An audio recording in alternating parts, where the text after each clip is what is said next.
안녕하세요, 조폴차입니다. 이번 영상에선 고2 겨울방학의 수능 영어 준비법을 말씀드릴 건데요. 제가 고2라고 말씀드리긴 했지만 실제로는 고3이나 다름없죠. 그래서 저는 고2는 특히 겨울방학부터는 예비 고3이라고 생각합니다. 고2에게 겨울방학은 굉장히 특별할 텐데요. 그 방학만 지나면 이제 고3이 되니까 매우 비장해지죠.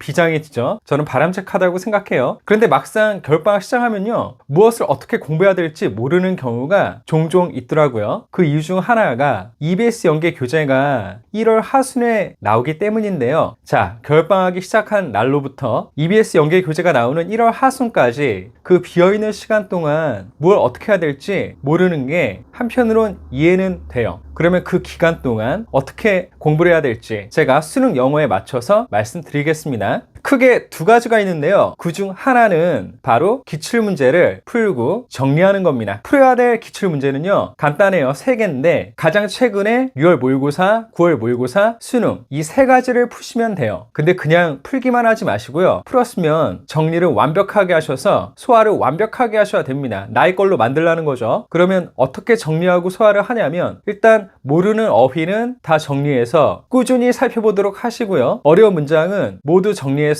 매일 한두 개씩은 보도록 하시고요. 지문에 담긴 내용은 모두 완벽하게 이해를 하셔야 됩니다. 내용 이해 꼭 하셔야 돼요. 그리고 순서대로 푸셔야 되는데요. 6월, 9월, 수능 이 순서대로 푸셔야 됩니다. 왜 그러냐면요, 수능은 갑자기 출제되는 게 아닙니다. 제가 말씀드린 이 시험들은 모두 평가원에서 출제하는 거거든요. 그럼 평가원에서 6월 출제해서 반응을 보고 9월을 출제를 하는 겁니다. 그리고 6월과 9월 그 반응을 보고 수능을 출제하는 거예요. 그래서 이 3개는 특별히 더 끈끈하게 이어져 있습니다. 이런 이유로 이 3개의 시험을 순서대로 풀어두면요, 그때 수능이 왜 이렇게 나왔는지를 본인이 직접 느낄 수 있어요. 자, 여기서 포인트, 내가 직접 느낀다는 거예요. 전문가님들의 말씀만 듣고 수능이 이런 거구나 이렇게 생각하는 게 아니고요, 내가 직접 시험을 풀어보고 왜 이렇게 수능에 출제되는지를 느껴보는 게 가장 중요합니다. 그렇게 자기 자신이 직접 느끼고 수능에 대해서 판단할 수 있을 때, 그리고 추측할 수 있을 때 수능 준비를 더 효과적으로 할 수 있게 되는 거예요. 명심하세요. 내가 직접 느껴야 되는 겁니다. 그렇게 기출문제를 풀면서 또 해둬야 되는 게 있는데요, 그건 바로 수능 영어 독해를 유형별로 알아두는 겁니다. 수능 영어 독해는 출제 틀이 이미 정해져 있어요. 크게 바뀌지 않습니다. 그냥 똑같다고 봐도 될 정도로 정해져 있거든요. 그래서 수능 영어 독해를 각 유형별로 알아두는 건 고2 겨울방학엔 꼭 해둬야 되는 겁니다. 이게 그렇게 어렵지 않아요.